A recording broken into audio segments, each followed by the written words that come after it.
This bill, Honorable Speaker, allocates a block figure that goes as shareable share, Honorable Speaker, equitable share to our counties. And then thereafter, Honorable Speaker, the formula that is made by the Commission for Revenue Allocation, then that money is shared horizontally among the 47 counties. But before us today is basically about vertical share, Honorable Speaker, and shareable revenue to our counties, Honorable Speaker. The rest will be ensuing later. Honorable Speaker, why are we rejecting this motion, Honorable Speaker, and the amendments by the Senate? Honorable Speaker, this House previously passed the same division of revenue bill, Honorable Speaker. But as it should be, then it proceeded to the Senate. Honorable Speaker, when it proceeds to the Senate, in case Senate agreed with this House, Honorable Speaker, then this bill would have gone to the next stage. But Honorable Speaker, as it is procedurally, when there are amendments by the Senate, continues carrying the amendments of the Senate. But Honorable Speaker, when this House rejects, as we are going to do this afternoon, then Honorable Speaker will have to go through a mediation process between this House and the Senate so that we can have a common ground on this matter, Honorable Speaker. And therefore, Honorable Speaker, as we reject this bill, it is just an opportunity we are requesting from this House that they give us an opportunity to proceed to mediation between this House and the Senate so that we can get a middle ground. Honorable Speaker, what are the facts around it? Honorable Speaker, in the budget policy statement that we passed earlier this year, Honorable Speaker, we were working with a budget then of around 4.18 trillion Kenya shillings. Honorable Speaker, after the passage of the BPS, we have had to relook at our budget, and Honorable Speaker, we have actually is a budget of around 3.913 trillion Kenya shillings. Honorable Speaker, when we appropriated or when we set the ceilings in the budget policy statement, the shareable revenue or the share, the equitable share that we had provided to our counties was approximately 391 billion Kenya shillings. Honorable Speaker, and this is what I would implore upon my colleagues even to get this point. Whereas we appropriated or we set a ceiling of 391 billion Kenya shillings, when our budget then, even after we slashed the expenditure by the national government by 270 billion Kenya shillings, Honorable Speaker, we have still gone ahead, Honorable Speaker, to let the figure of 391 persist in the current budget of consideration. And therefore we have not affected the equitable share that we actually passed in the budget policy statement, even after we had slashed all the other departments. But Honorable Speaker, when this bill proceeded to the Senate, then the Senate, in their wisdom, thought it is proper that we consider a different figure. And therefore, Honorable Speaker, whereas this House is dealing with a figure of 391 billion, our colleagues in the Senate, Honorable Speaker, have proposed in their share, Honorable Speaker.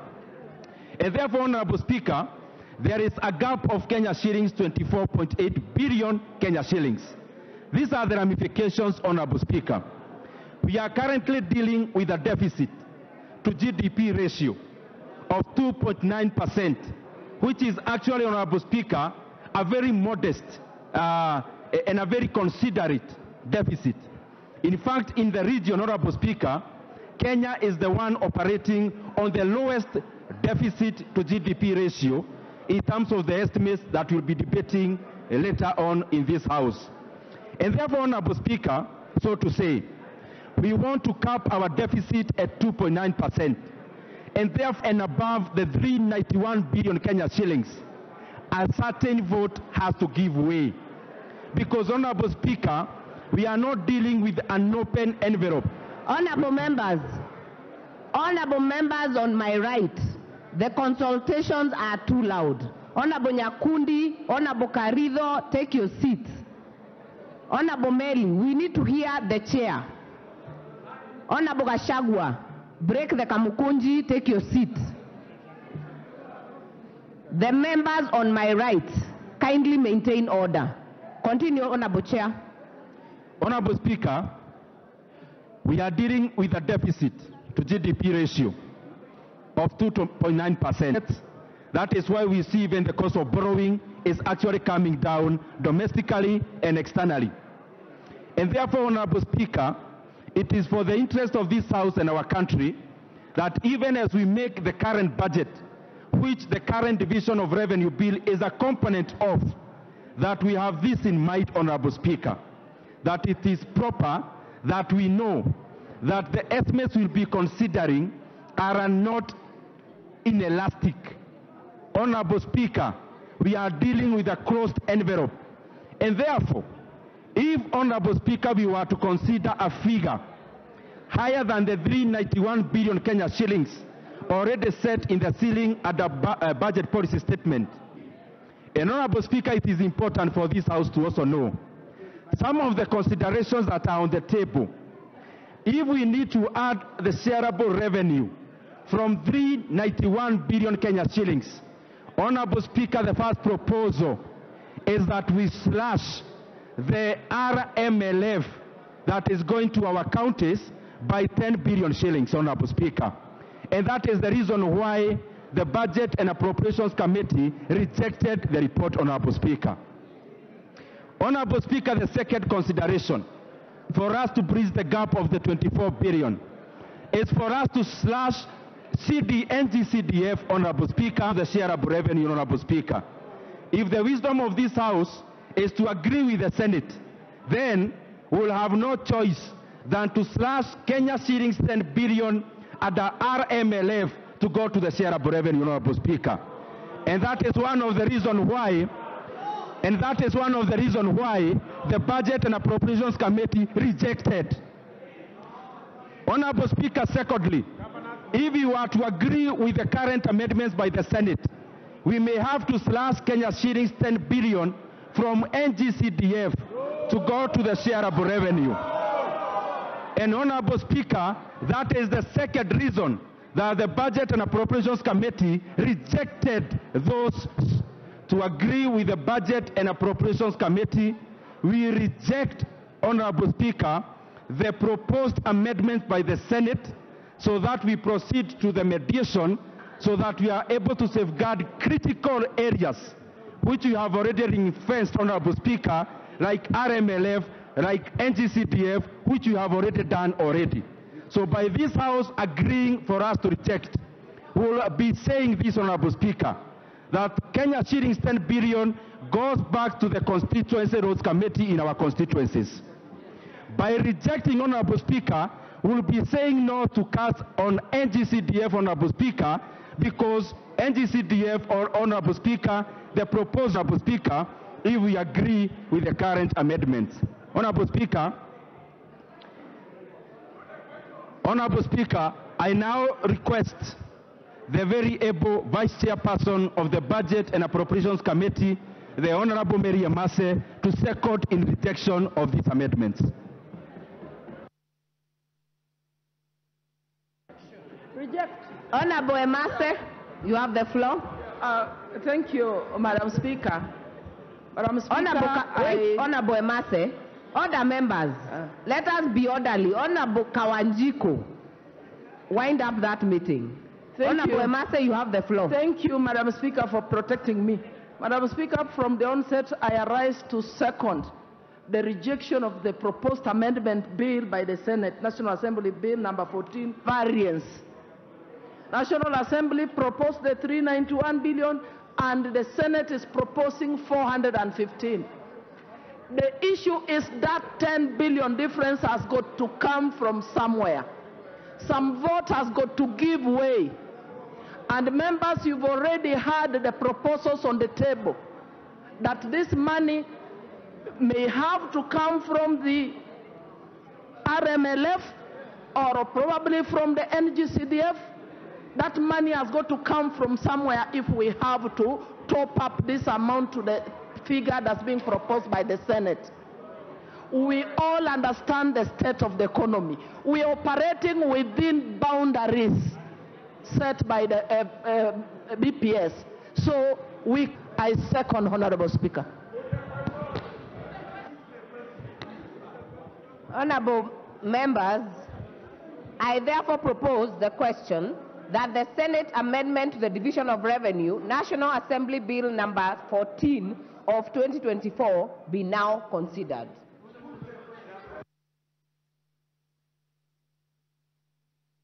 Majority Leader. Honorable Speaker, I rise to agree with the Committee on Budget and Appropriations. Honorable Speaker, it's important that as we make decisions, we are aware that someone once told us, if, Honorable Speaker, we were to agree with the Senate this afternoon, what the chair of the Budget and Appropriations Committee and his committee are telling us is that in budget making, when you give something, something else must give in. Honorable Speaker, you know the problem we have had with many of our governors with the road maintenance, road fuel levy for road maintenance. Honorable Speaker, you know the spirited effort they have been asking for 10 billion shillings out of the funds that you are receiving in your constituencies for road maintenance. Then the Budget Committee, if we are to agree with the Senate amendments, the Budget Committee will have nothing else to give other than to give in roads that you build. To Honorable Speaker, the chair of the Budget and Appropriations Committee has spoken to the issue of NGCDF. Honorable Speaker, you know the challenges we've had with the NGCDF and the opportunities. And at the time that we have celebrated 20 years of the existence of NGCDF, Kenyans across the country can tell you this is the only tangible money they feel on the ground in terms of projects and even in terms of the money that we are giving to students for bursaries, Honorable Speaker, including the money for our women reps. The great ladies that we have as women reps across our 47 counties, Honorable Speaker, are doing a far much more commendable job than many governors, Honorable Speaker. The government leaders, Honorable Speaker, that is why, at the risk of stepping on our my male colleagues, honorable members, women members, it's totally out of order to shout in the House. You know how you can do what you're doing, but don't shout. Honorable Ishungwa. Honorable Speaker, I was saying, at the risk of being lynched by many male governors and prospective governors, I have even have the governor position as an affirmative action seat because they are good in managing funds, Honorable Speaker. And I don't say this, Honorable Speaker, because I'm a father to girls. I have seen as I grew up my own mother taking care of the pennies, knowing that when you take care of the pennies, the pounds will take care of themselves. And I believe many women leaders in this country have that belief that if you take care of the small money they have, these women leaders under GAF have very little, I think about 7 or 8 million shillings per county, but you can see the effect of that money on the ground. How then do we allow those amendments that are coming to take away money from GAF to give it to governors? It will be injustice not to in terms of bursaries and social protection funds, Honorable Speaker. And Honorable Speaker, I don't need to re-emphasize that we never see the value of money that is going to counties across the country, without exception, Honorable Speaker. I know there are some counties like Homa Bay where we can see good work being done. I know there are counties like Nakuru where we can see good work being done. And there are counties that are messy, Honorable Speaker. There are counties where the Auditor General is telling you, my county in Kiambu, close to 1 billion shillings on roads has gone to waste. Close to another 100 million shillings that was being given as fertilizer and chicks, Honorable Speaker, has been any fear of contradiction. Our women leaders are doing a great job as governors, and I would urge Kenyans to continue supporting our women leaders. These are great leaders, Honorable Speaker. Honorable Majority Leader, are you done? Okay. Honorable Junet.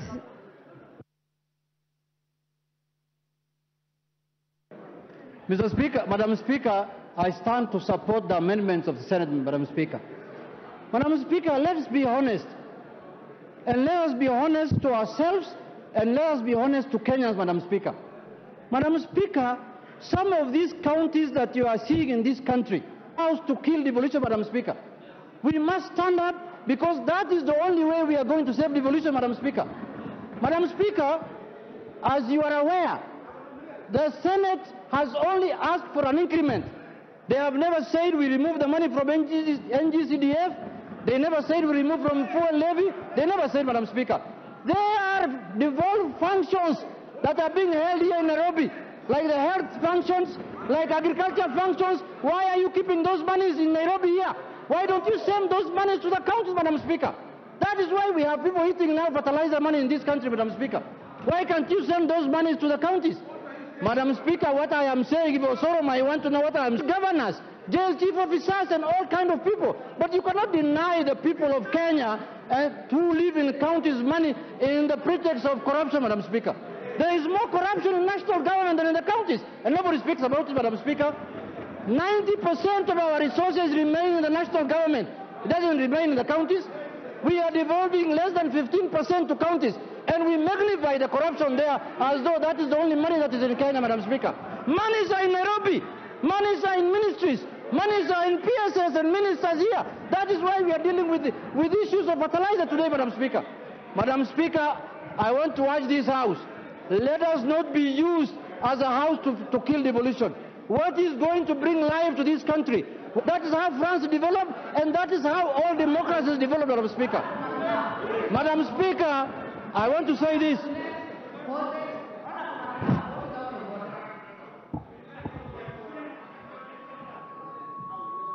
Give Honorable Makilap the microphone. Hello. Madam Speaker, I hope. Madam Speaker, let me conclude by saying that you cannot add 6 billion shillings. Honorable Junet, take your seat. Honorable Makilap, what is out of order? And let's get the IT department work on the sound. Honorable Makilap. Madam Speaker, I think we've had enough debate on this matter, and we can call the mover to reply. And we can invoke Article 95 and call the mover to reply. I will let Honorable Junet finish. Madam Speaker, it will be sad Honorable Makilap, who was a former Speaker of Baringo County, can be used to derail devolution in this country. But Madam Speaker, we are dealing with a budget of 3.9 trillion, almost 4 trillion. And we are giving counties only 396 billion, Madam Speaker. And we have added this year, this financial year, only 6 billion shillings, Madam Speaker.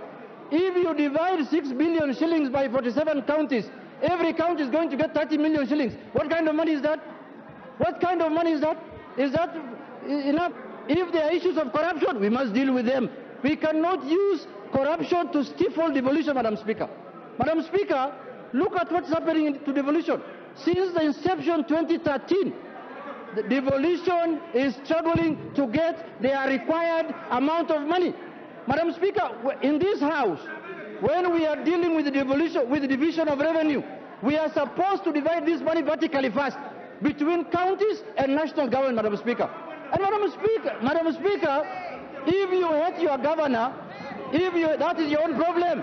You can go and sort out your issues at home. You are totally out of order. Totally. Out of order.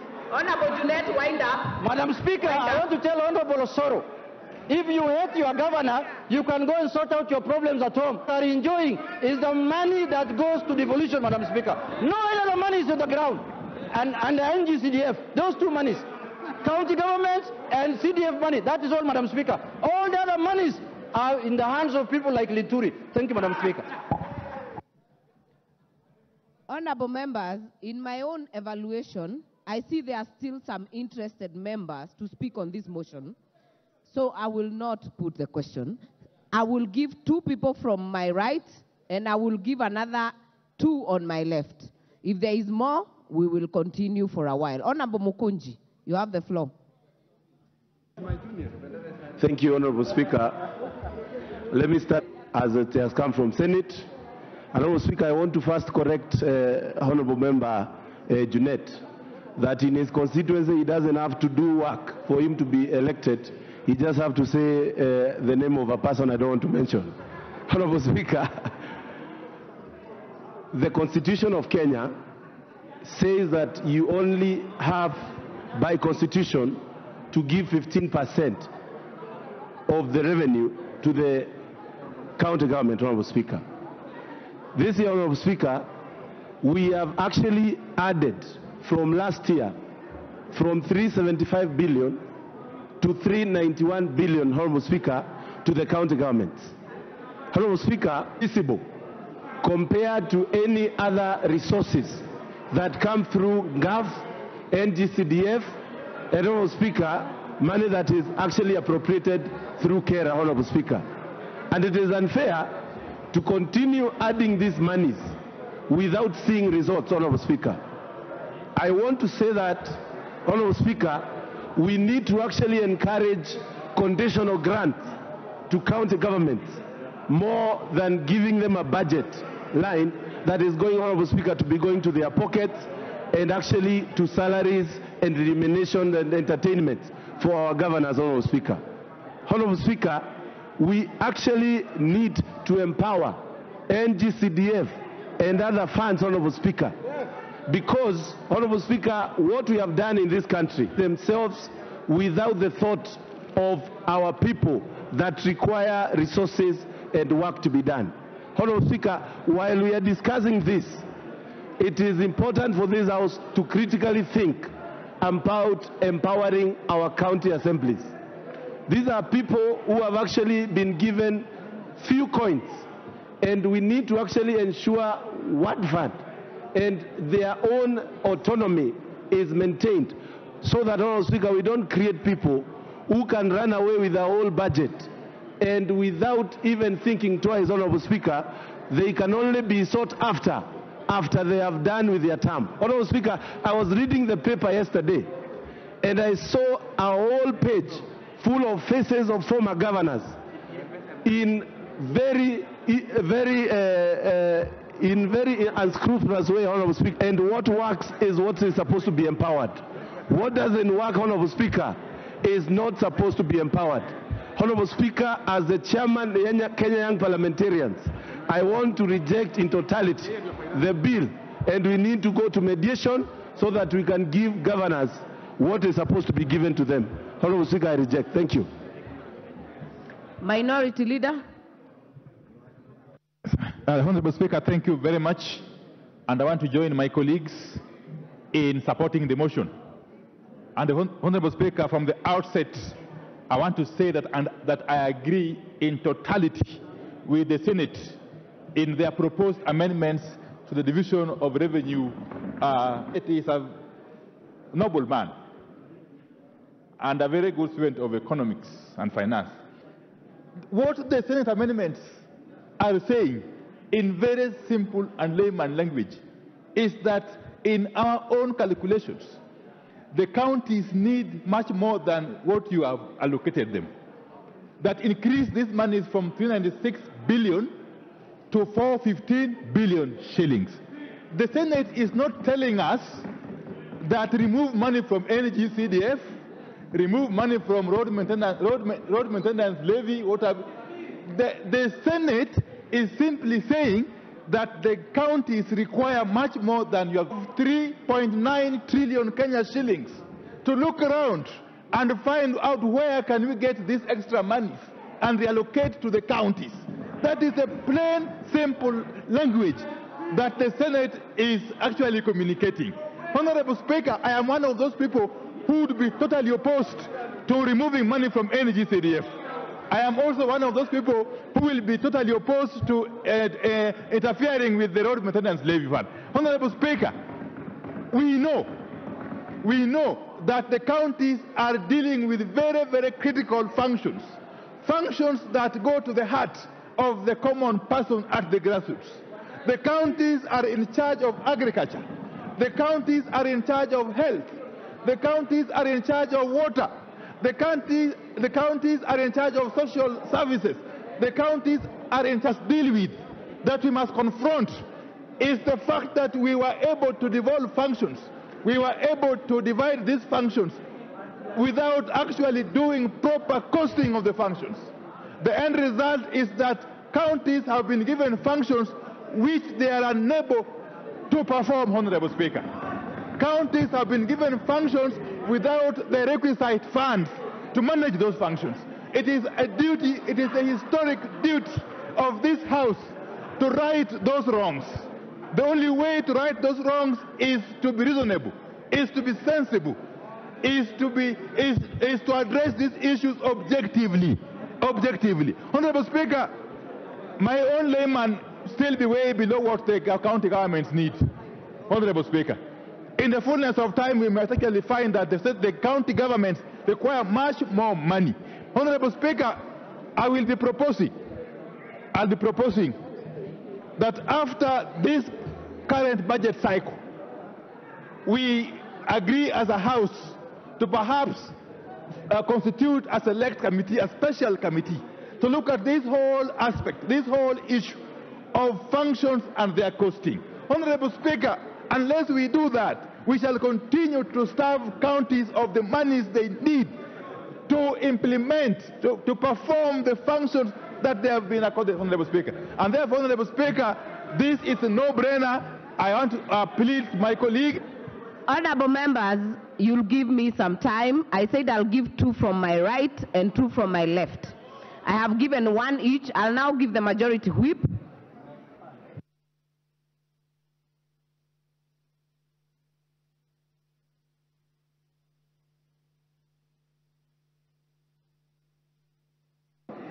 Thank you very much, Honorable Speaker. Honorable Speaker, I think it's important for us not to engage ourselves in populism politics when we are discussing very, very serious matters. We all live in this country, Honorable Speaker. NGCDF has been in existence for over 20 years. Yeah, for about 20 years, Honorable Speaker. Devolution in this country have done compared to what NGCDF does. Honorable Speaker, it's important for us also to be very factual. Some of these governors that we are defending so much, that we are or county government that we are defending to have a lot of money, cannot even spend the amount, cannot even spend the entire amount whenever they get it. We are getting into the closure of the financial year, but you'll realize that some governors have not even spent a quarter of the amounts that they got when the financial year started. I mean, really, here we are debating on how we can be able to add them more funds for roads. When we all live in this country that governors do not even do roads, or the county governments are not working. We are telling them, this House, if we allow the proposal by the Senate, that is under the control of the members of Parliament, should be managed or governed by the governors. When we know their incapacitation, when we know they are not able, when we know they will not do it, when we know they will use it for other purposes. Honorable Speaker, in totality, when you say that you have the money, like Honorable Opium Wandai has said, you must show which place you are taking this money from. Who are you subtracting to add for the county revenue? Which person are you subtracting? And in this case, the main casualty will be the members of Parliament. It will be the NGCDF. It will be the NGAF. Instead, we should actually be discussing on how we can add NGCDF money. We discuss on how we can be able to add NGAF, because at least we are able to see what NGCDF is doing, what NGAF is doing. Members of Parliament seated on the opposite side, Honorable Speaker, only there is nothing. Roads are pathetic. I was there last weekend. The roads that are done by the governor Nyaribo in Nyamira is zero. He's doing nothing. I see Honorable Obadia complaining here, but you go to Bamachoge Borabu, the village roads that are supposed to be done by the county governments have not been done. They are pathetic. The ECD classes that they are supposed to build are not being built. We cannot add money to the counties. To whom much is given, much is expected. Honorable members, do not raise your hands. Honorable Kibagendi, use your cards. Honorable Mayaka, you don't shout. Yeah, use your cards. I cannot see you on my screen. Stop shouting in the House. Thank you, Honorable Speaker. As I went up, Honorable Speaker, can hardly see. you will need a microscope to identify what governors do. But everything NGCDF does is in full glare of the eyes of everybody. Everything that the NGAF is doing is visible. But you'll need a microscope to see what governors are doing. You see classes being built by NGCDF across the country. You will actually mark. But in the county government structure, you will actually need a microscope. The only development those guys are doing is walking in a convoy of 20 vehicles, moving around funerals, you know, one vehicle carrying a chair, another vehicle carrying carpets, another vehicle carrying goons, another vehicle carrying microphones, another vehicle carrying a girlfriend, and then they go there, they disrupt functions in barrios, carrying themselves in high titles, and then you're an NGAF. And for that reason, Honorable Speaker, we reject the proposal by the Senate on the Division of Revenue Bill. Thank you, Honorable Speaker. Thank you. Okay, honorable members, I will then give the member for Migori, Honorable Fatuma. Thank you, Madam Speaker. I rise to support this because I come from Migori County. I also have a governor called Ochilo Ayako who is working. Honorable Osoro, Mr. Speaker, Madam Speaker, Honorable Osoro has a personal problem with Simbarati. I can give you guidelines on fighting him, but saying that county's money was going to kindly be a man. Stop being a woman in a market. Honorable his position. He is the governor, and please give Simbarati time to work. All you do is fight and plan to kill him. That will not move him from the seat. Madam Speaker, there's too much noise. I can't contribute. Madam Speaker. Yes. Madam Speaker, I support this. Madam Chair,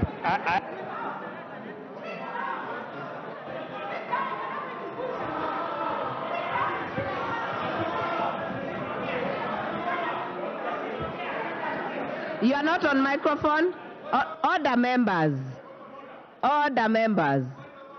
Point of order is not done by shouting. Honorable member for Madeira, it is not shouting. You put your card and put in. Thank you, Madam Chair. Madam Chair, the debate before us, Madam Chair, is about division of revenue bill. But it is not about, I had the honorable member for Migori. It's not about Simbarati and Osoro.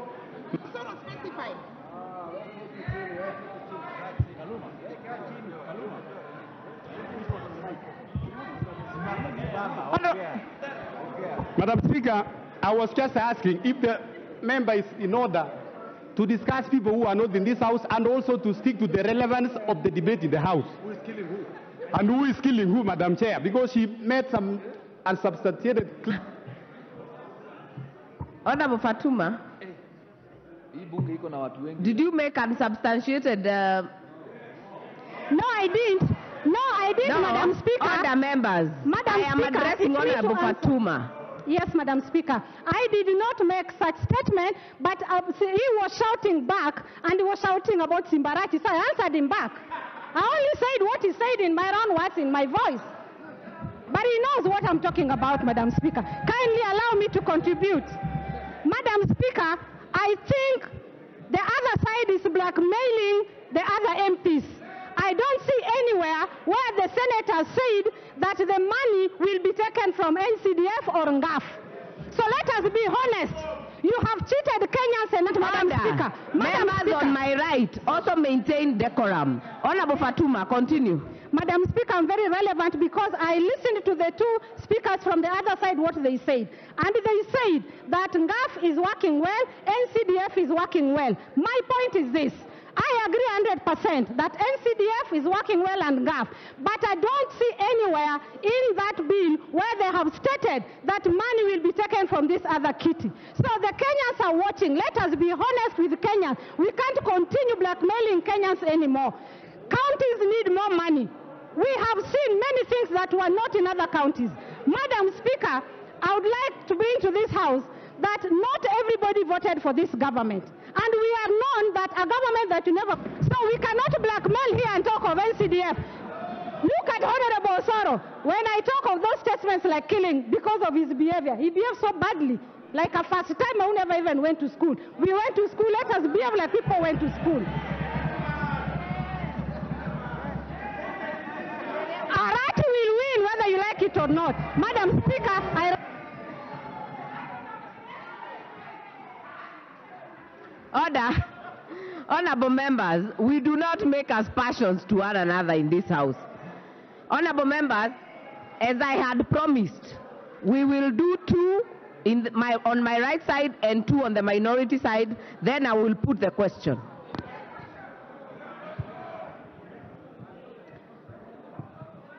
Oh, yes, before we get the question, we will have the Chair, Budget and Appropriations Committee to reply. Thank you very much, Honorable Speaker.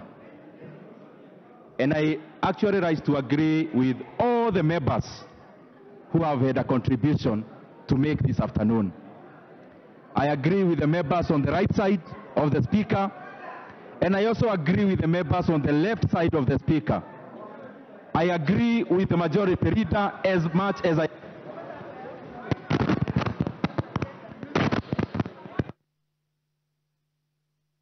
Kindly, as I said, use your cards. I will go with your cards. If you have a point of order...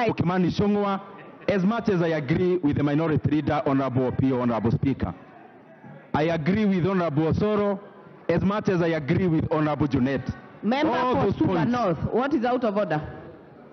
Hold on, Honorable Dende. Thank you, Madam Speaker. I do apologize for the Chair of Budget, who is my chair. I don't want to interrupt him. But, Madam Speaker, I don't think it is in order for Honorable Osoro to be physically making sexually suggestive gestures in this house. He is pointing to his penis in this house while pointing at Honorable Fatuma. It is completely out of order. It is abhorrent. It is backward. Madam.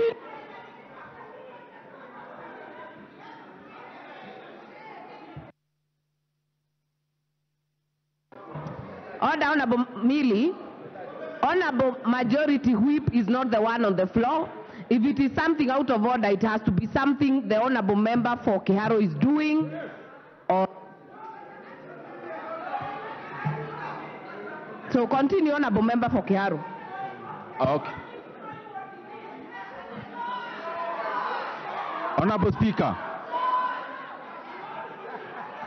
Honorable Speaker.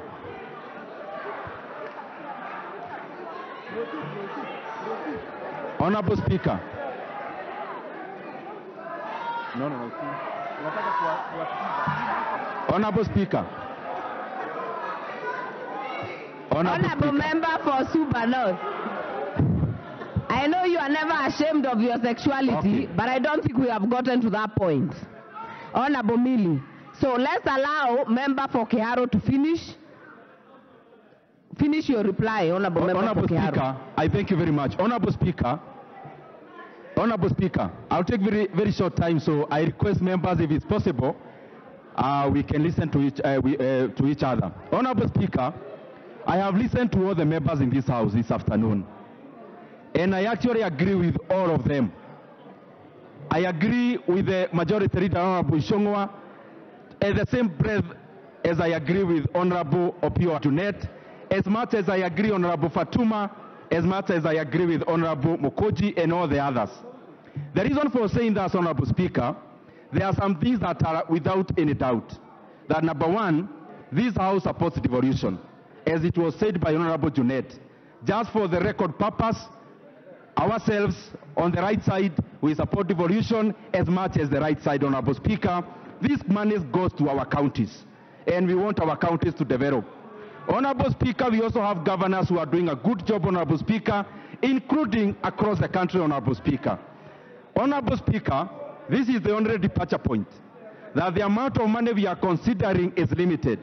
But even as such, Honorable Speaker, I agree with all the members, Honorable Speaker, that we need to give our counties more money, Honorable Speaker, and added our county government Kenya shillings 4 billion in conditional grants.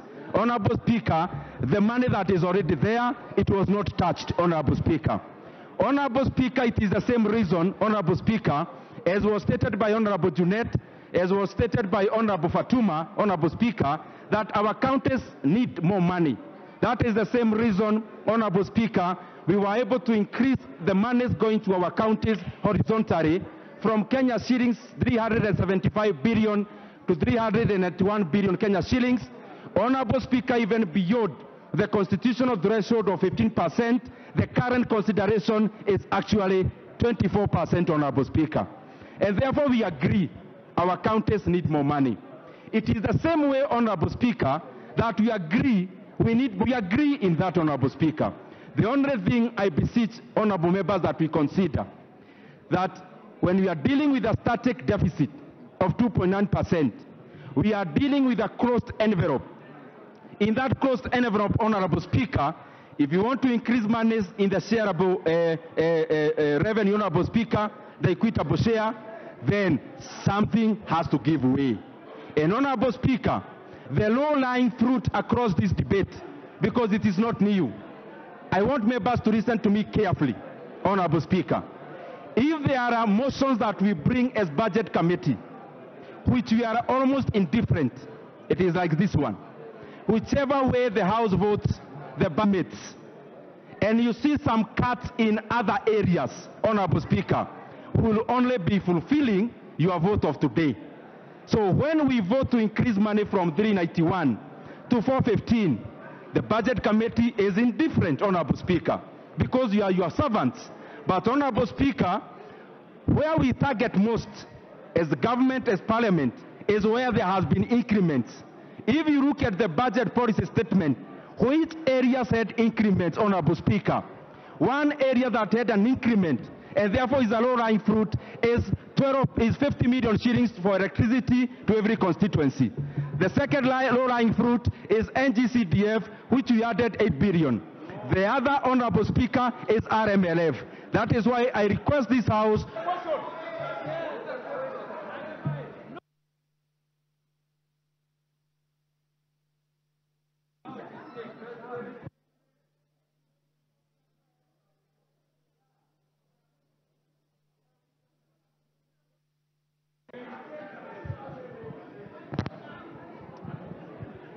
Okay, honorable members.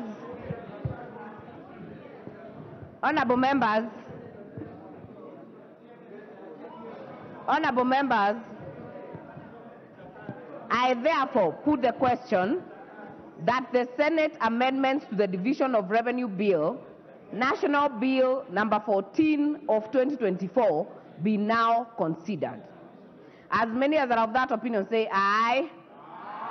Order.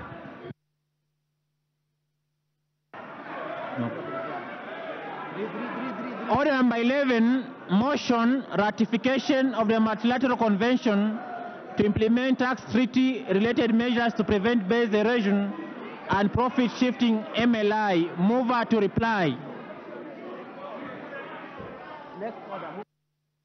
The next order is already called. Take your seats.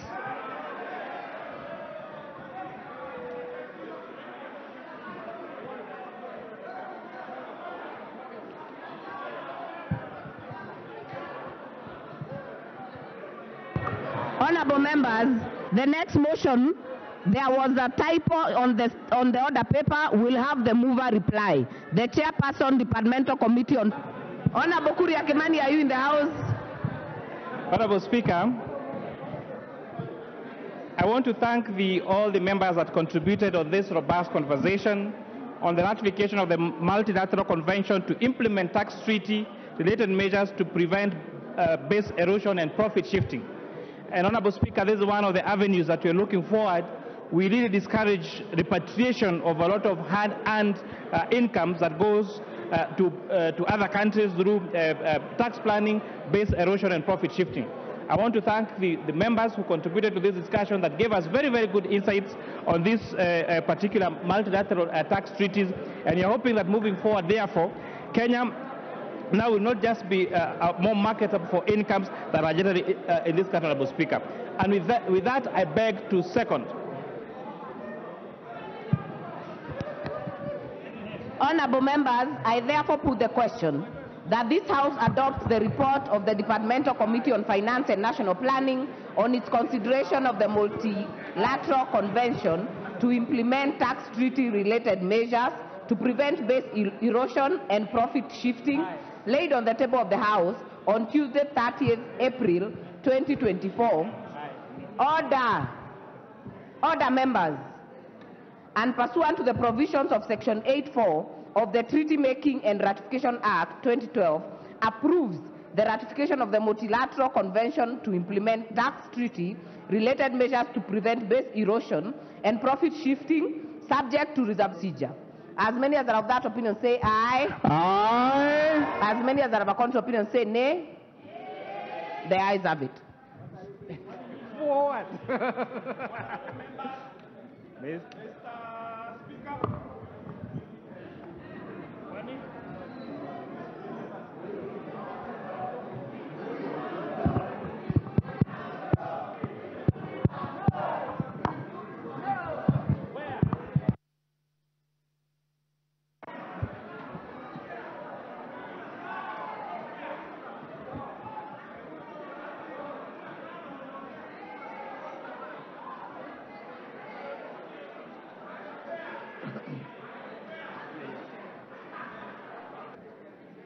Take your seats, honorable members.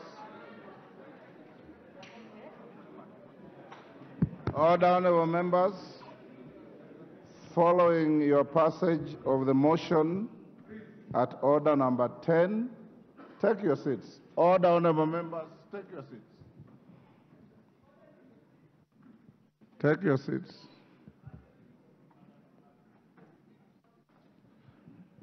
Following your passage of the motion at order number 10, allow me to make the following short communications. Honorable members,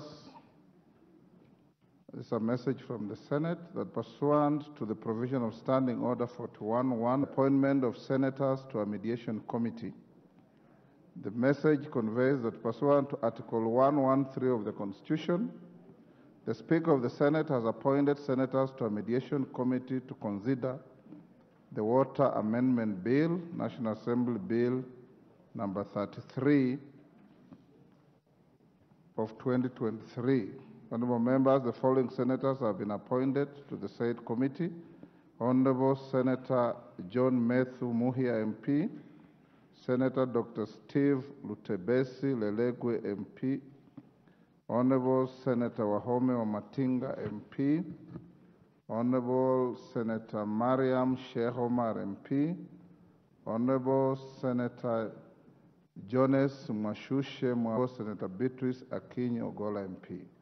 Honorable members, you will recall that on Tuesday, 30th April 2024, the House rejected the Senate amendments to the Water Amendment Bill, National Assembly Bill number 33 of 2023. This effectively committed the bill to a mediation committee pursuant to Article 112.12b of the Constitution. Subsequently, I appointed 7 members to the committee to represent the National Assembly via a communication issued on 6th May 2024. Following the appointment of senators, the mediation committee is now fully constituted.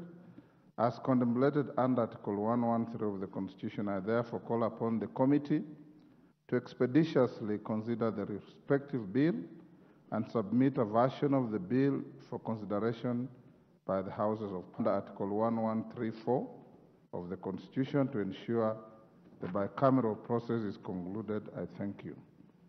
Second communication, honorable members, relates to the appointment of members to a mediation committee on the Division of Revenue Bill on the motion you have just passed. You have just concluded. I think you rejected the motion. You rejected. Honorable members, the communication relates to a decision that the House has made on the Senate amendments to the Division of Revenue Bill, National Assembly Bill number 14 of 2024. As you are all aware, today, Monday, 13th May 2024, a few minutes ago, the House rejected 2024.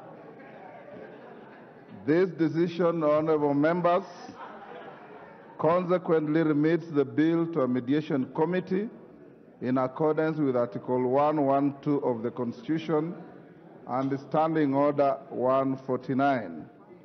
Honourable members, Article 113 of the Constitution requires that whenever a bill is referred to a mediation committee, the Speakers of the Houses of Parliament shall appoint an equal number of members from both houses to attempt to develop a version of the bill for consideration by the Houses of Parliament. In this regard, honourable members, having consulted with the leaders of the House, I have appointed the following members to represent the National Assembly to the mediation. Honourable members, the following members will go to the mediation committee: the Honourable Ndindi Nyoro, CBS MP, the Honourable Mary Massa MP, the Honourable David Ocheng, CBS MP, the Honourable Nyakundi Mokaya MP, the Honourable Samuel Moroto, CBS MP, the Honourable Samuel Atande MP, the Honourable Naisula Laisuda MP, the Honourable Dr. Makali Mulu MP, and the Honourable Ali Wario Guyo MP. Honourable members, the aforementioned members will await the appointment of senators to the mediation committee for the committee to be fully constituted for purposes of commencing the mediation process. Once I receive a message from the Senate to that effect, I'll convey the same to the House. Thereafter, the mediation of the Constitution, the House is accordingly guided. The last, honourable members,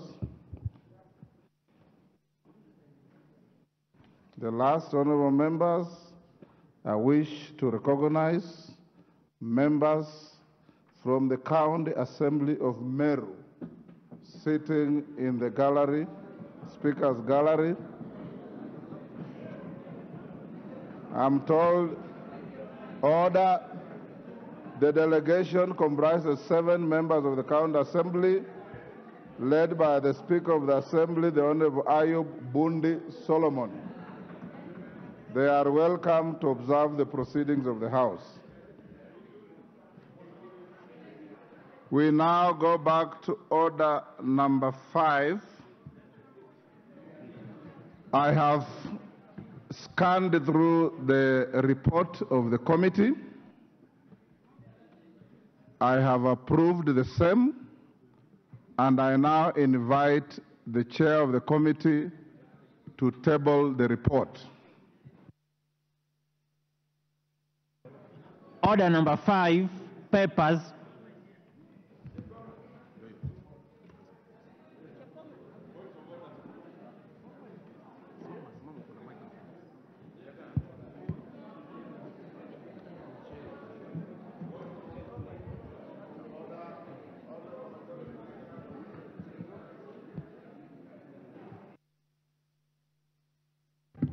And Minority Leader approach the Speaker.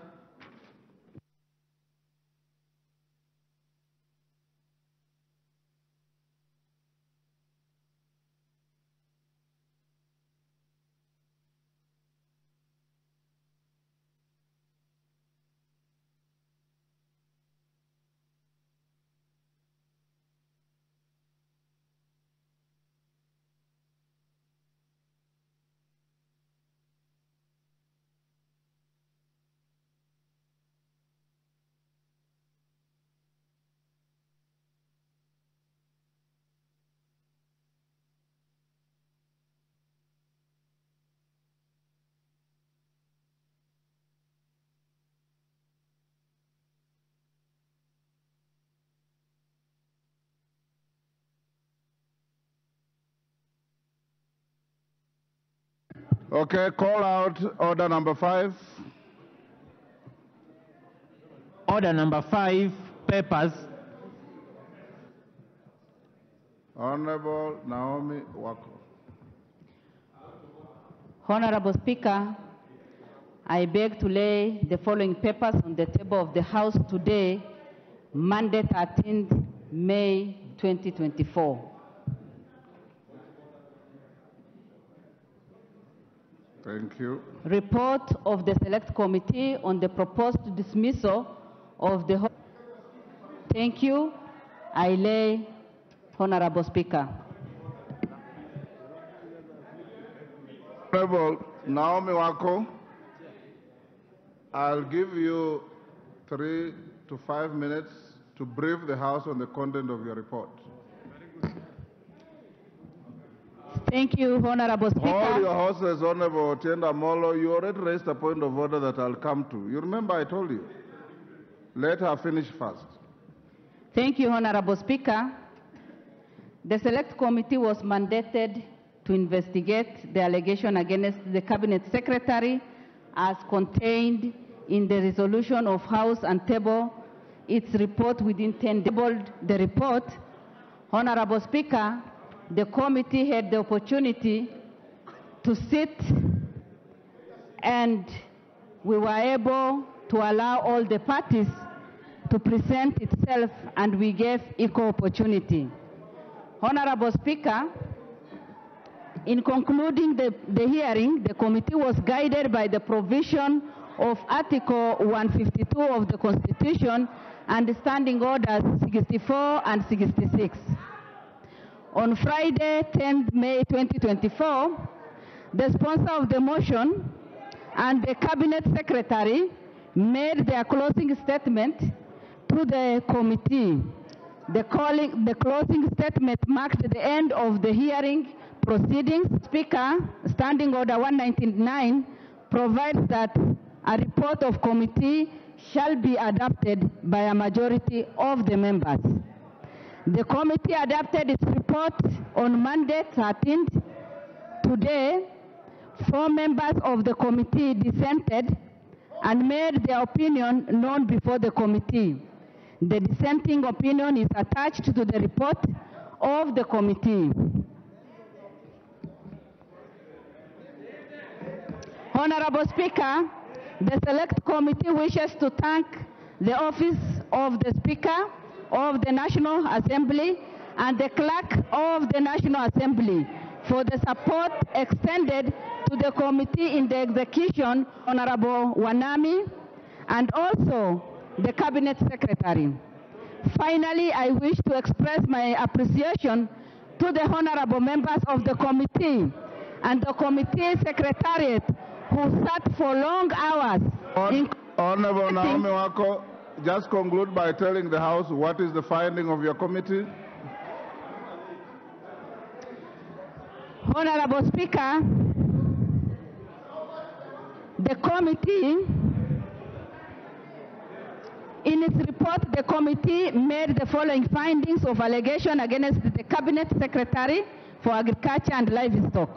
The allegation under ground 1 on gross violation of the Constitution or any other law ground on the gross misconduct as outlined in the special motion are unsubstantiated.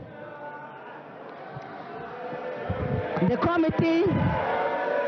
Order.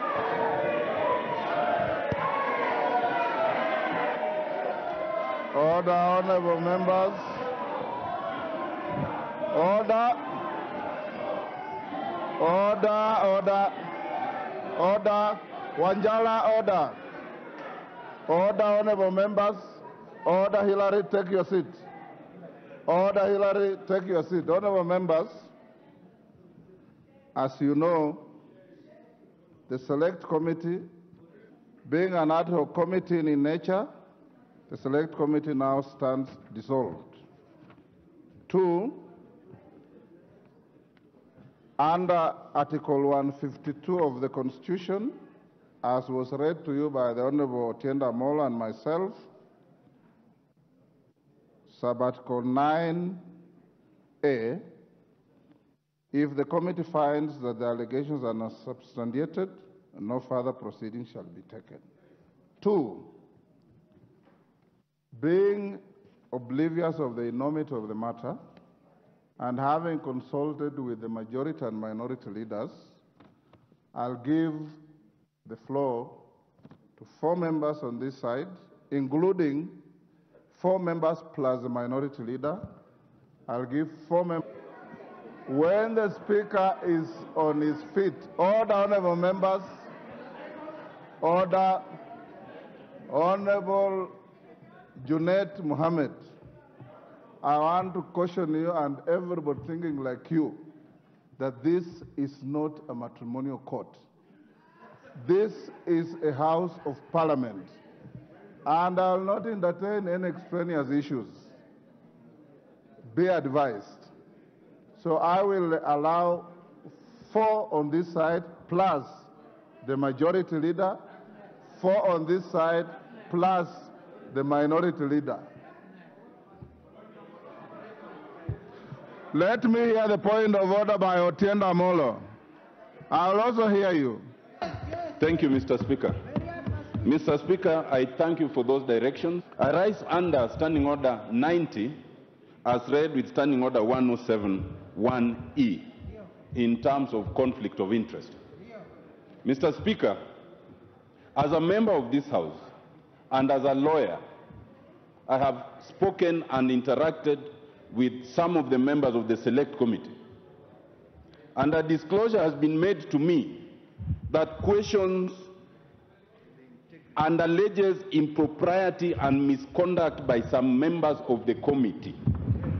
And I'm not talking of anything out there. I am talking of things disclosed to me as a lawyer and a member of this House.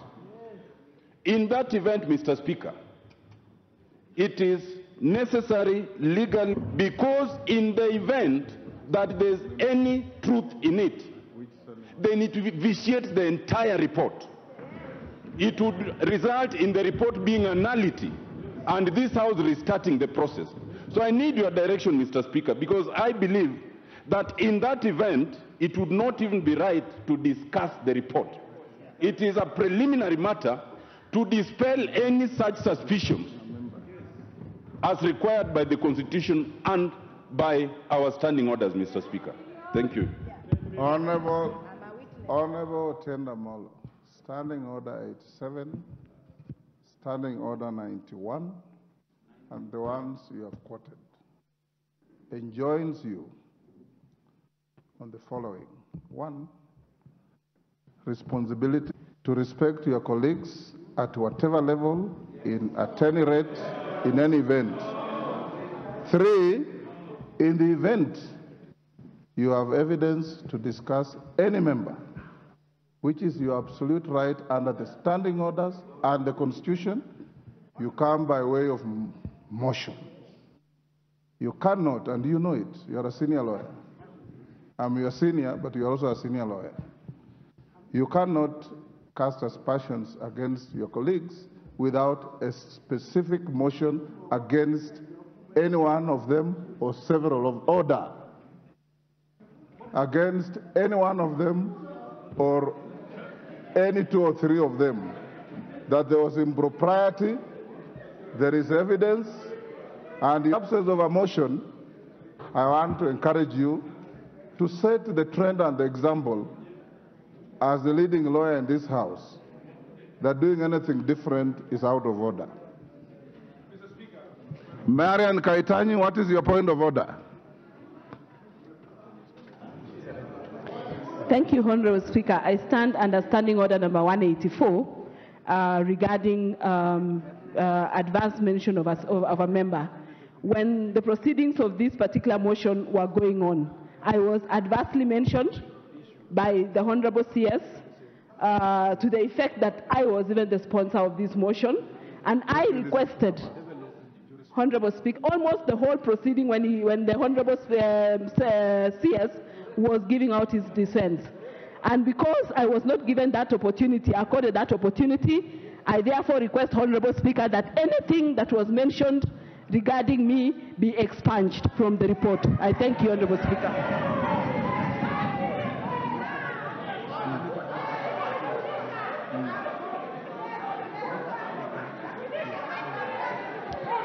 Thank you. Order, honorable members, order. Honorable Member for Aldai, indeed, I got your letter this afternoon saying what you have just said, that you adversely mentioned in the proceedings at the committee, and unfortunately, I got the letter when the committee's time was over. The committee has tabled a report. I have read through the report. There is nowhere where you adversely mentioned in the report, but under Standing Order 184, at an appropriate time, the Speaker will give you an opportunity to make a personal statement on the floor of the House, not today. Once you make that statement, it is not subject to order. The Speaker needs no assistance at all. Once you will make that statement, Marian, it will go to you, and I was following the proceedings. You are not maligned by one side. Both the accusers and the defenders were mentioning you in total abundance, as you know. You will make that statement. It will go to the Hansard. It will go to the records. It will not be subject to any debate by anybody. But I'll give you the opportunity to purge all those allegations against you. Can I have the names of these folks? One eye. The names. Yes, Honorable T.J. Kajwang. You know, Honorable Kajwang, you are a member of the committee. Yes, I am. And whatever Speaker, you wanted to do, you should have. I don't want to speak to the substance of every. But, Mr. Speaker, this is the first time. Mr. Speaker, I'm trying to get your attention on this. I want to explore a constitutional issue. My minority leader, if you could just allow me to get the ear of the Speaker.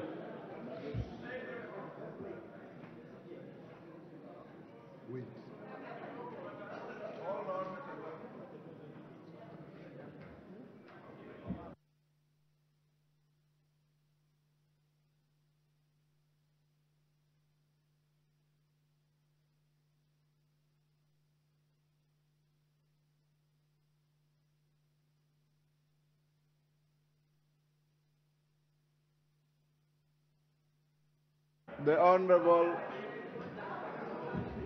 T.J. Kajwang. Mr. Speaker, I rise to speak for, yes, just 1 minute, for the development of jurisprudence, custom and tradition in this House. This is the first time ever in the history of the new Constitution that we have tackled this matter.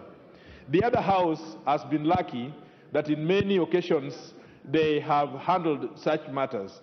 And so it is important, Mr. Speaker, that you go in history as setting a precedent, the legal foundation by which many and others, and you know, Mr. Speaker, it is this House that can impeach or can call the President to question. Mr. Speaker, I just think that this gives you an opportunity to put the law in such a manner that everybody will have the foundation. Mr. Speaker, you see, a report has been given to you. You have looked at that report. Actually, the words you have used, you have scanned that report. In law, you have perused that report, and you have approved it. But the report has not been given to the members here. The members do not have an opportunity to go to room 8 to read that report, even if that report would die here. But to suggest that the members would accept a report one way that the issues were unsubstantiated or not would be to deny this House its own conscience and to take away its power to debate. Mr. Speaker, I urge you, Mr. Speaker, that you create a room by which as many members as possible may be able to comment on such issues, even if it is going to, even if it was going to die here, but give an opportunity for people. Honorable T.J. Kajwang, I have no doubt that you've been listening to me, and I know you are a very brilliant, distinguished learned junior. I have said, and you remember what sense of the Constitution and our standing orders. Under the Constitution, when the report comes back to the House and it says allegations are unsubstantiated, the matter ends there. Even the idea of reading the report becomes an academic exercise. Anybody who wants to read that report is available in the table office. You can pick it and read it. The converse is that if the report had found the allegations substantiated, then the Speaker would have been obligated to set another day for the House to sit and vote on it. At that stage, then anybody will peruse the report, will mark the report, will underline the report, will critique the report, will do anything with the report and convince the House that the report is right or wrong, and that decision will be made by a vote by the whole House. In the absence of the latter, then the idea of members reading the report remains academic. The Speaker cannot stop you from later looking for the report and reading it. The Speaker cannot stop you from going out there and commenting on the report where I started. And the first member I'll call to make a comment is one Julius Melly. Yes, Okello, what is it? Yes, Okello. What is I thank you. Order, let's listen to Member for Nyando. I thank you very much, Honorable Speaker. Honorable Speaker, I would want to borrow your mind on this. A clear reading of that Article 159 in its entirety, together, Article 152 in its entirety, particularly Sub-Article 9, read together with our Standing Order number 66, Honorable Speakers, under the Constitution, envisaged a position of unanimity on a matter. Honorable Speaker, in a situation where there is division, there is a minority view, there is no unanimous decision arrived at, Honorable Speaker, that was not envisaged when this was being written, Honorable Speaker. So how do we, as a House, proceed, therefore, in the absence of a unanimous decision? Does it therefore subject it once again to members of Parliament to be heard? Because again, you know, on retrospect, Honorable Speaker, it is 150 members against 7. Take your seat. 150 against 7, You've Honorable made your Speaker. point. Honorable Okello, the report that has been tabled here is from a committee of 11. 7 have signed and substantiated. 4 have penned a dissenting opinion. From our standing orders, the committee cannot bring to the House 2 reports. It is 1 report with a dissenting opinion.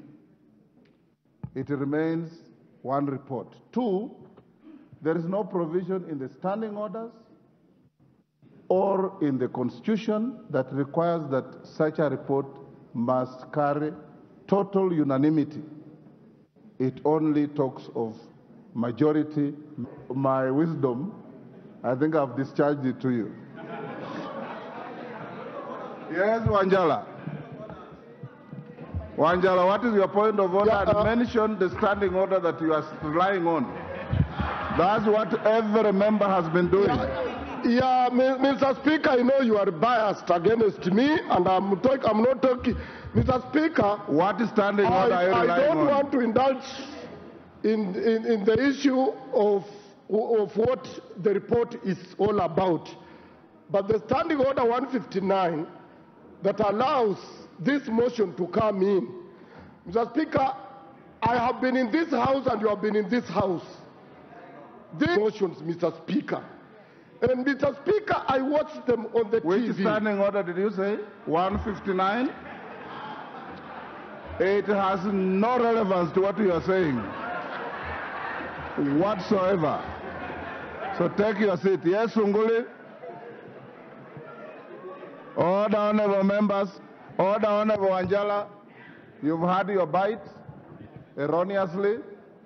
The standing order you are talking about has absolutely nothing to do with what you are saying. At all, at all. Yes, Sunguli?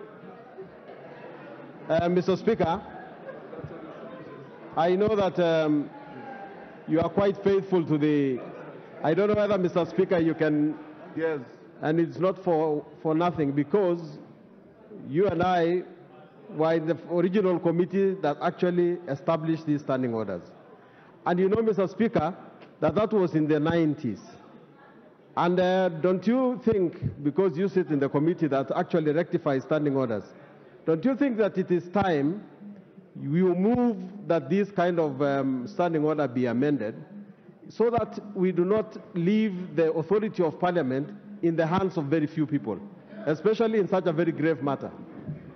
Thank you, Julius Sunguli. You are a lawyer. You know the law is the law. It's not what it ought to be. And the law as it is now is what I have said. The standing orders belong to this House. If in your wisdom you wish to amend the standing orders, so be it.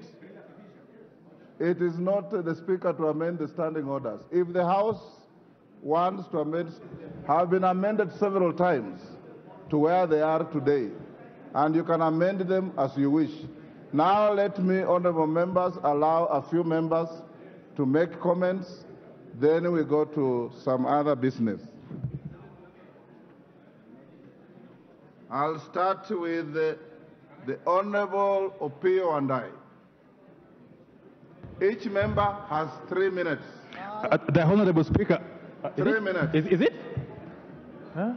I thought we agreed 10 minutes. Majority and minority, I'll give you 5 each. Each member 3 minutes. Yes, sir. Honorable Speaker, I think we should be a little bit more patient on this matter, Honorable Speaker, because this is a very, very important matter. Honorable Speaker, this is the first time for Cabinet Secretary. It is the first time we are dealing with such a situation, Honorable Speaker. And therefore I want to plead with you that you give us a little bit more time.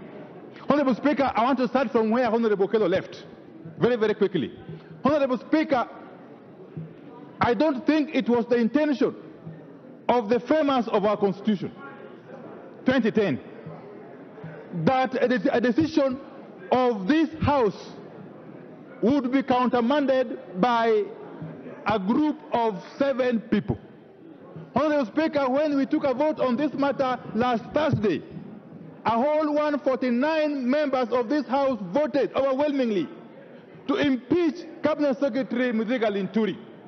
It was not with Standing Order 66-7, Honorable Speaker. Honorable Speaker, and I'm sure you know, you can teach us better.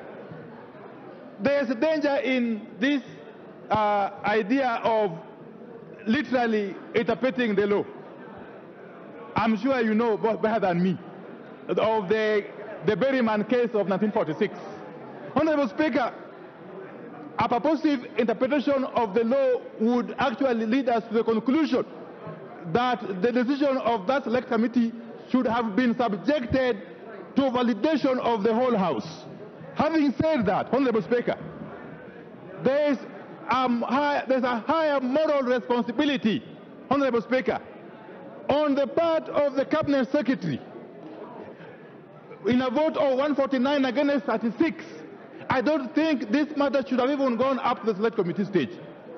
In more decent democracies, the moment this House voted 149 against 36 to send Mr. Linturi home, the decent thing he should have done was to resign.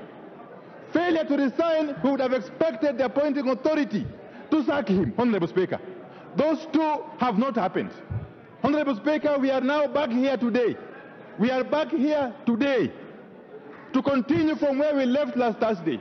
Honorable Speaker, I want to persuade my colleague members not to give up, regardless of what the minority of 7 members have decided. Honorable Speaker, against all the available evidence, the minority of 7 members who have decided to let the committee.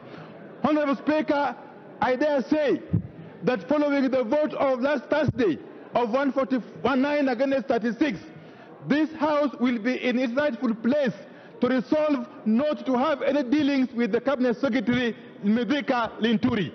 Honorable Speaker, this House has got the sovereign power on behalf of the people of this country to decide not to recognize Mithika Linturi as a Cabinet Secretary in this government. Honorable Speaker, regardless and despite the resolution of the minority of 7, Honorable Speaker. The minority of 7 have actually brought this House to shame, if I may say so. You have brought the authority of this House into disrepute. They have actually made us become a laughingstock. Be actually right. I would be in order to persuade this House to decline, to refuse to recognize Mithika Linturi as Cabinet Secretary from now going forward, and to continue to urge the appointing authority, who is the President, to take the most logical step and sack this Cabinet Secretary, if only to save this country from the kind of ridicule it has been subjected to. With those preliminary remarks, Honorable Speaker, I reject and I oppose. Thank you. Order, Honorable Wandai. There is nothing to reject. You just make your comments. You are not going to vote anything. I now invite Honorable Osoro. Thank you very much, Honorable Speaker. Honorable Speaker, this is how every profession is actually represented here. We have experienced lawyers of the advocates of the High Court. We have doctors. We have accountants. We have bishops. We also have the wannabe men of cloth. Could be the, I think Honorable Junet qualifies to be a sheikh. So this is a house where people are drawn from different professions and very experienced in different fields. Honorable Speaker, this is also a house, once one debates, must agree that it is a house where the majority will have their way and minority will have their say. When this motion was brought before this House, Honorable Speaker, the majority had their way, as it were then. But the procedures took center stage thereafter. After the majority had their way, it was formed, Honorable Speaker, and they had their own elections, where they elected a chair to chair the ad hoc committee. And the chair of the ad hoc committee, Honorable Speaker, the Honorable Naomi Wako, is a reverend, is a person of great integrity, a person that has served this country in her capacity as a reverend, a person that has served this country as a canon, a person that has served this country as a senator, and a person now is serving this country, Honorable Speaker, as the deputy majority whip, Honorable Speaker. And all the proceedings, Honorable Speaker, were in full glare of the camera. We all watched what was happening. It was basically drama. Everything that we were watching, Honorable Speaker, in the proceedings were actually drama. The matrimonial court the other day. And Honorable Speaker, there is no way a house of competence could have admitted the evidence that was brought. There was nothing watertight as it was being presented, Honorable Speaker. And Honorable Wamboka, as much as he tried, of course, in his role as a member of parliament under Article 95 to oversight, Honorable Speaker, he did not manage to raise a strong case, to bring a watertight evidence, to grow his, profile by pushing through a watertight case, Honorable Speaker, to have the Honorable Linturi impeached. So, Honorable Speaker, I support the report by this committee because I believe in them, and as the house of debate, a house that believes in strength, a house that believes in procedures. Honorable Speaker, we proceed. It is done. We are now done with the whole thing, and now we... 3 minutes, so... Thank you, Mr. Speaker. Your thoughts. Thank you, Mr. Speaker. Mr. Speaker, Kenyan farmers were duped into purchasing fake fertilizer through NCPB under the full glare and the watch of the CS for Agriculture. Mr. Speaker, a motion was brought to this House to dismiss that CS, and members of the House voted overwhelmingly to get rid of the CS. Then, Mr. Speaker, a committee of the House was put together to go and confirm the report and the vote of the members of Parliament. Unfortunately, Mr. Speaker, the members that were put in the committee, 7 of them went and turned the verdict of 149 members of Parliament. And Mr. Speaker Kajwang, the Honorable Yusuf Farah, the Honorable Catherine Omanyo, and the Honorable Robert Mbui stood with the Kenyan farmers and said enough is enough and the CS must go. Mr. Speaker, the reality is this, that when we went to that committee, Mr. Speaker, the committee, instead of carrying out investigation as was told by this House, the committee went and turned itself into a Supreme Court of Parliament of Kenya, presided over, Mr. Speaker, by the Lady Justice Naomi Wako. And Mr. Speaker, the rest of us became judges. Mr. Speaker, the question we are asking is this: is the committee of the House supposed to operate like a court, or are we supposed to continue operating like a committee of the House? Order, Honorable Mboy. Rules of evidence apply, limitations on hearsay apply, and everything that pertains to proceedings in a judicial court applies. You are quasi-judicial. Thank you, Mr. Speaker. We are quasi-judicial, but we became a court of law. Mr. Speaker, there was one major issue that we noted, that there were key witnesses that Mr. Speaker was supposed to have been called. The Constitution anticipates that we call witnesses. The standing orders of this House and even the rules of the committee were allowing us to call members to come and give witness evidence. Mr. Speaker, unfortunately, two key witnesses, the PS for Agriculture and the COO of one of the companies that is supposedly mentioned in this fake fertilizer scandal, were actually not called. Honorable John Paul. John Paul, 3 minutes. You better compose your thoughts quickly. Give John Paul the mic. There you Thank are. you. Thank you very much, Mr. Speaker. Mr. Speaker, I stand to support the report from the committee and to commend, Mr. Speaker, their good work which they did within 10 days, Mr. Speaker.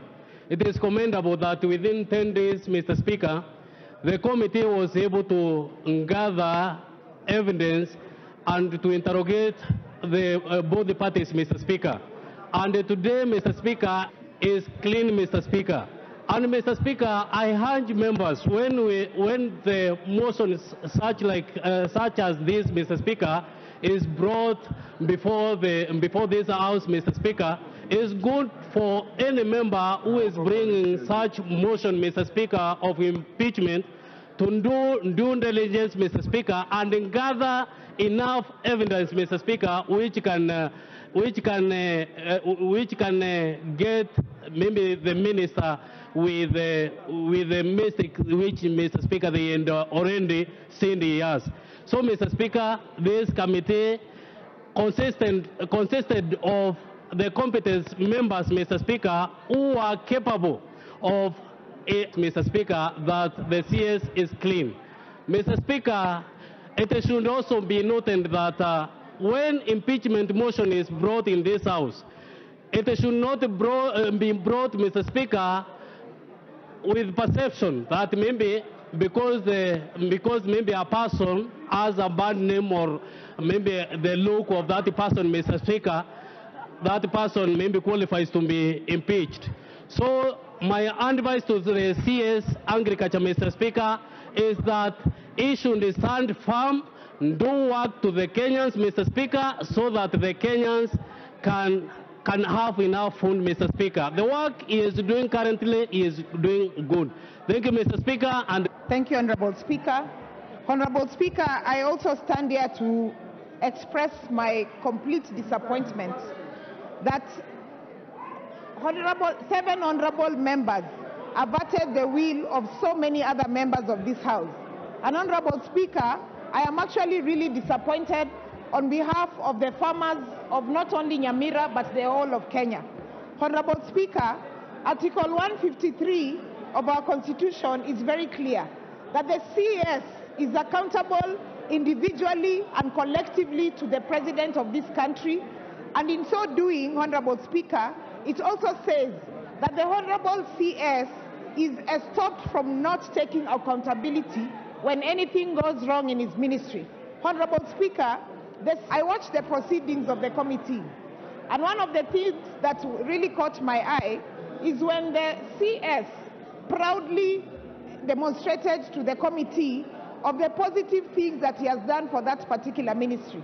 But the same CS refuses to take responsibility when one thing goes wrong in his ministry.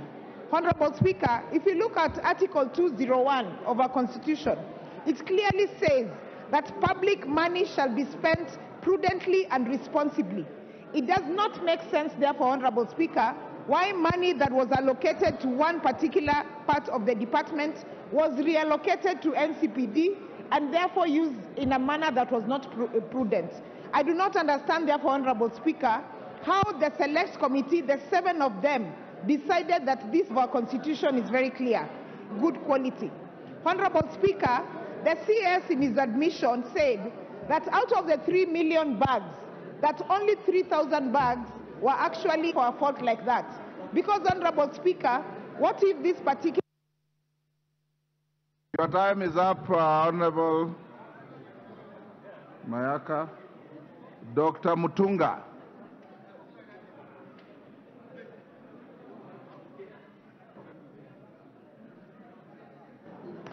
Thank you, Honorable Speaker, for the opportunity to speak on this motion. You have 3 minutes. Honorable Speaker, as the chair of the Committee on Agriculture and Livestock Development, I am sure the House knows that you have been making an inquiry on this issue. Honorable Speaker, I understand I was there in the last time there was none, in this time there is one. But Honorable Speaker, the law and the Constitution is very clear. And I wish to thank you for invoking, going beyond the provisions of Article 152(9)(a), giving us an opportunity to comment on this motion, even if the business has already been done. Honorable Speaker, as a committee, we have not completed our work. And I want to put it correctly, Honorable Speaker, that the mover of the motion approached me, and I told him the business is not yet done. It would have been prudent to wait until we finish with the report, bring that report to the table of the House, and then the mover would have looked at this report, added an opinion. This motion was taken in haste. We should have taken more time so that we consider the report when it is brought before the House. Honorable Speaker, our committee, or my committee, has been looking at the entire scope of the subsidy program, and we have unearthed many issues. But this was done in full glare of the media. And that, I believe, is the reason why the members of this House believe there was something wrong with this particular issue, that Honorable Mithika Linturi had committed a crime. Honorable Speaker, I think it would have been good to wait for the report. Finally, Honorable Speaker, as we move forward as a House, we cannot make decisions based on things that we cannot substantiate, things that we cannot fully address and give evidence. I do stand, Honorable Speaker, to support. We make decisions at the board level, and there is always voting. The number that is more than the other takes the day. Your so time it is is up. not really the numbers. It is basically the decision of the committee. And you have been generous enough to give us an opportunity to comment. Honorable Speaker, the report will be laid on the table of this House, and the House will look at the report and see what has gone on. Because we are not looking at individuals, we are looking at the entire... Otienda Molo. Thank you, Mr. Speaker. Mr. Speaker, this, in the majority opinion, has singularly failed Kenyans and must carry a badge of shame on behalf of Kenya Kwanza, MPs in the team, and their surrogates in Jubilee all voted to save the minister. It is only the 4 from Azimio who stood with Kenyan farmers. And so the farmers of Kenya must know who between Kenya Kwanza and Azimio are truly their friends. Mr. Speaker, it is good that Parliament spoke and spoke in a bipartisan manner. So we as a House have indicated, but the committee has failed to respect the House as a whole. In proper democracies, the vote by Parliament in itself should have invited resignation by the minister without even waiting for the committee to do its work. But we are not in a proper democracy under this regime. Mr. Speaker, we reflect the wishes of this House by the stroke of a pen. He does not need this House to resolve that issue. Mr. Speaker, secondly, it must be noted, and some members had questioned the wisdom of Article 152. Article 152 mirrors Article 167 in terms of the procedure for removal of a judge. Only that in that article, the Judicial Service Commission plays the role we played, and the tribunal plays the role that the committee did. It is expected under the Constitution that the committee would be a quasi-judicial committee, that we look into the merit of the issue. Unfortunately, Mr. Speaker, the committee, most of its members went with a preconception because they'd already spoken here against that motion.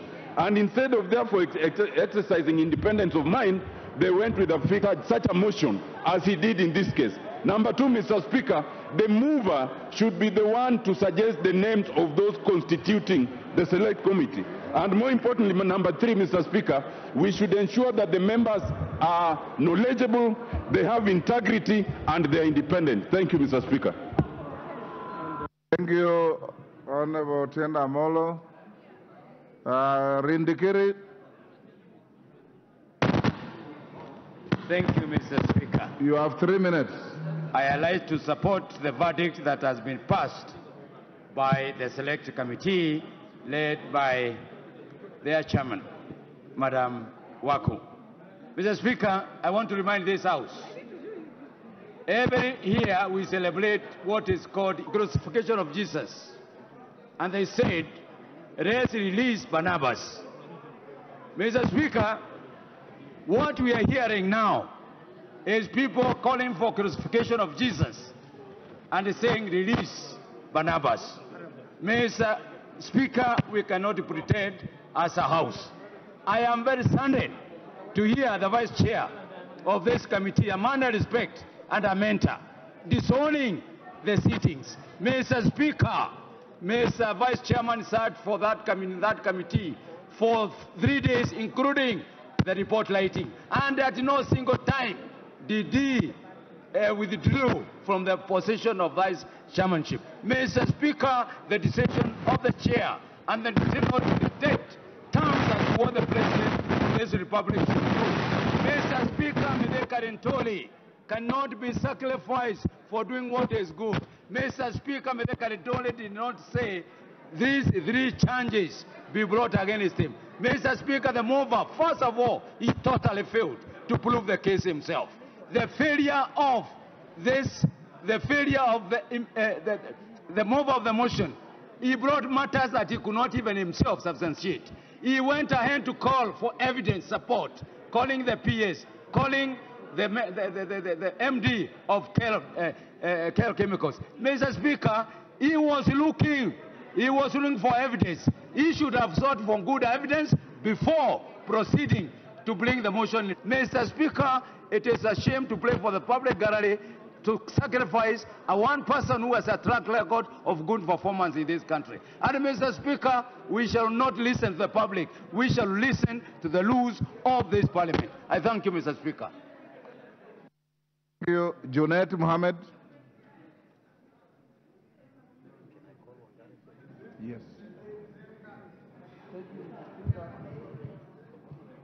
For avoidance of doubt, I ask your leaders, and this happens in every democracy, on certain issues, the leaders have a discretion to tell the Speaker who they think. Today is a sad day, indeed very sad day for our country, Mr. Speaker.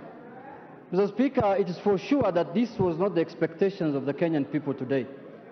They expected an indictment because, Mr. Speaker, what happened in this country by supplying fake fertilizer to the public, to Kenyans, Mr. Speaker, is a very grievous matter, Mr. Speaker.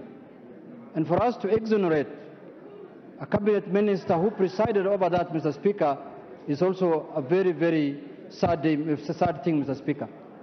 Mr. Speaker, we have won the battle, but we have lost the war. Why do I say so?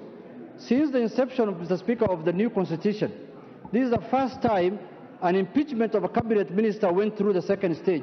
After collection of the signature, approval of the Speaker, and then it went through the House and went to the committee.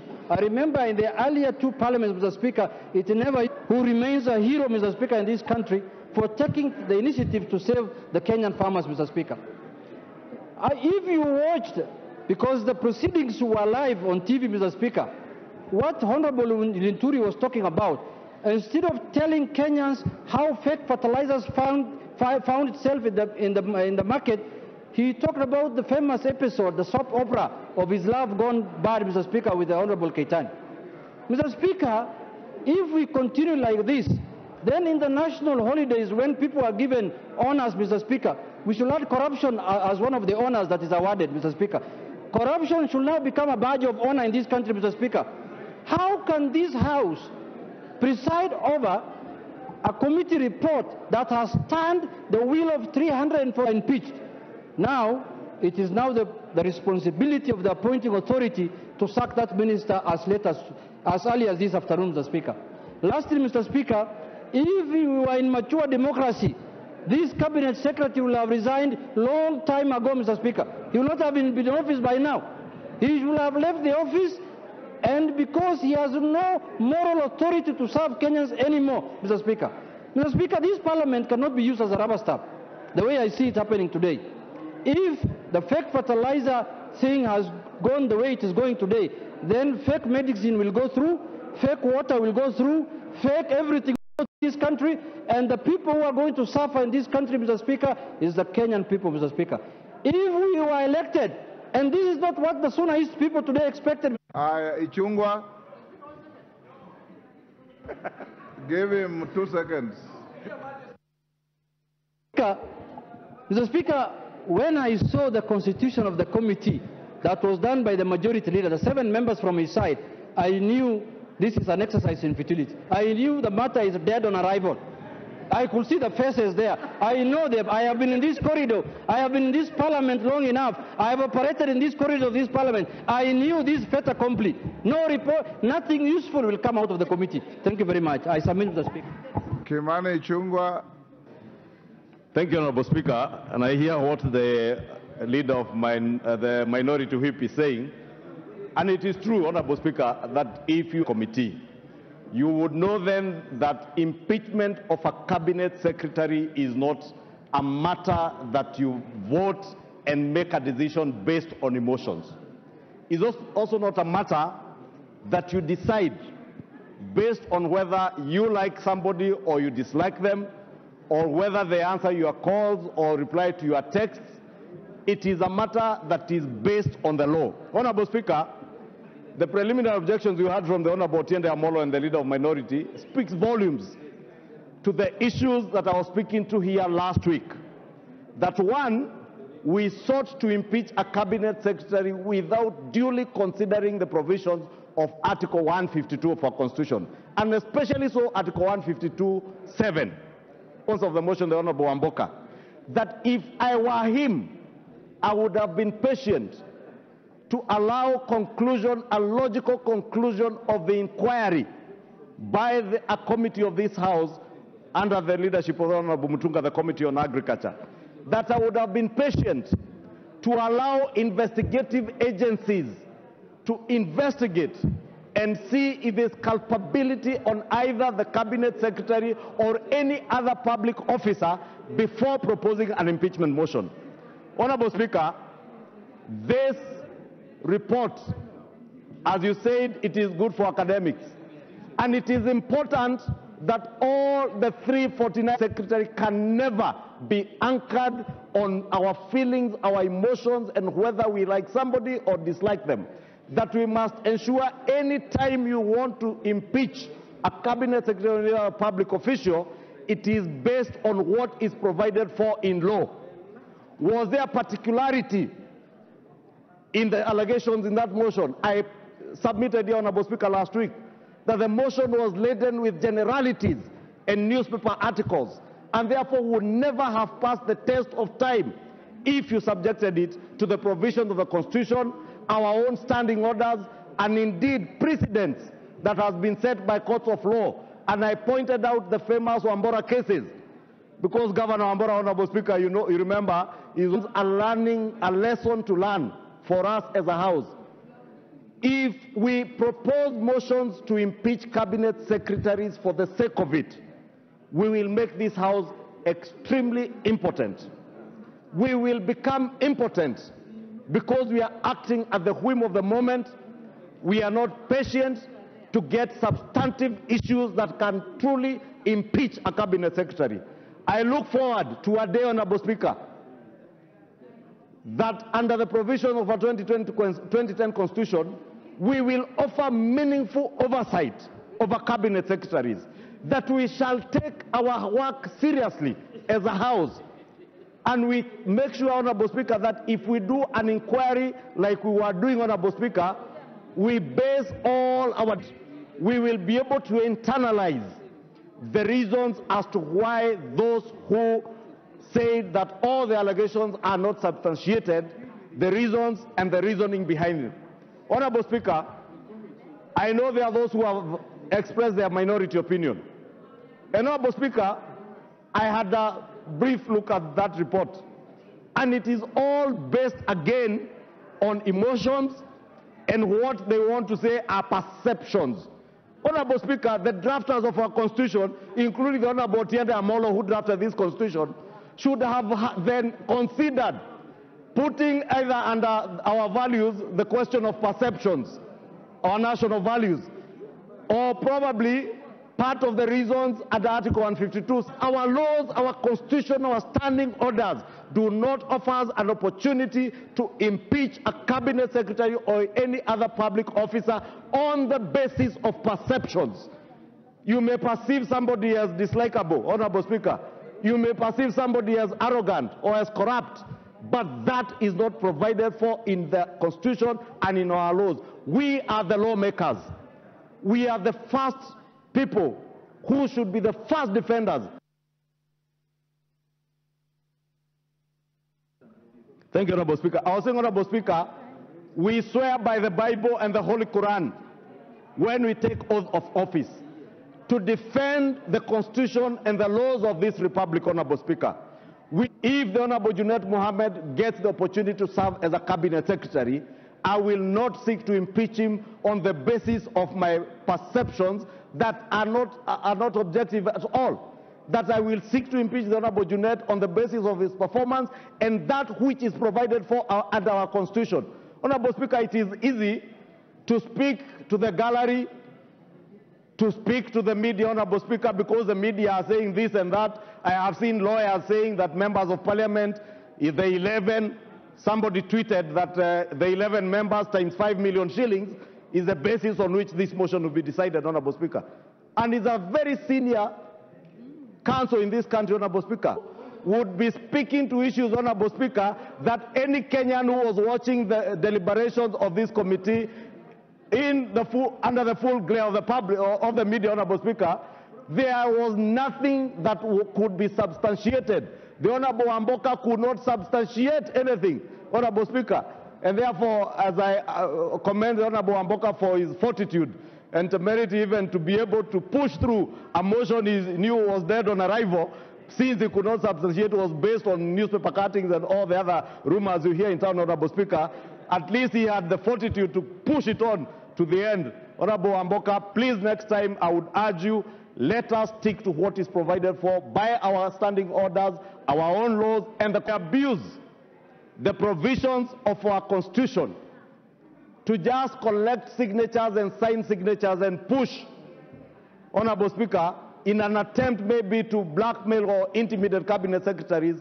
We shall be rendering this House impotent, and that will be the end of Parliament, Honorable Speaker. I pray to God and urge members that next time we want to impeach a cabinet secretary, let it be based on the law, the Constitution. Order, Majority Leader. Yes, Ocheng, what's the point of order? Mr. Speaker, I've been listening here to What's the point of order? Mr. Speaker, is it in order for the Majority Leader? Because all through his speech, that was insinuating that it was a mistake when Mwamboka bring this motion, Mr. Speaker. Is it in order that he does that? First, I didn't understand it that way, and secondly, Honorable Amboka made no mistake in exercising his right. Yes. And that's what Ichungwa said. All he said is that exercise much more care and bring more tangible evidence. That's what I heard him say. Yes. Order, honorable members. I promised five. It is done. I'll now call the next order. The matter is over. Call the next order. Order number 12, Committee of the Whole House. Order, honorable members, be upstanding. Honorable members, be upstanding.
Members, order. This is the committee of the whole House to consider the National Disaster Risk Management Bill, Bill number 24 of 2023. Honorable members, order. Those who are receding to recede in order. Those who are remaining to take their seats so that you can proceed with the committee of the whole House. Clause 3. I propose that clause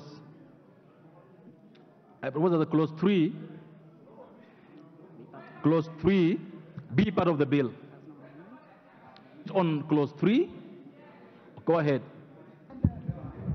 Thank you, Chair. Chair, I have several amendments to the bill. Could I please be assisted by being given physical order paper?